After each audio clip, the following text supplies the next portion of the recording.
கோழி சிலம்ப சிலம்பும் என்று சொல்லும் திருவெம்பாவை 8வது பாசுரம்.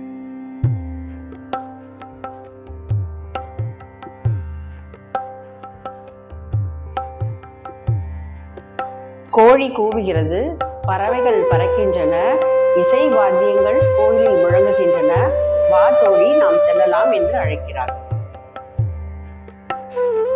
சூரியனின் ஒளி பரவ துவங்கியதும் எப்படி இருள் மறைந்து போகிறதோ அதே போல் இறைவனின் பெரும் கருணை அருள் நம்முடைய மனத்தில் பட துவங்கிவிட்டால் நம்முடைய அறியாமை என்னும் இருள் விலகிவிடுமே.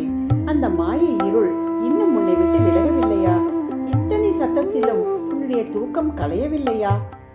அவன் தன்னுடைய அருளை வேண்டும் ஏழைகளான அடியார்களுக்கு அருள் செய்ய காத்து கொண்டிருக்கிறான். அவனை துதிக்க எழுந்து வா பெண்ணே. சிவனடியார்கள், நாயன்மார்கள் இவர்களை பற்றிய கதைகளை எல்லாம் எதற்காக நாம் தெரிந்து கொள்ள வேண்டும் என்று சொன்னார்கள்?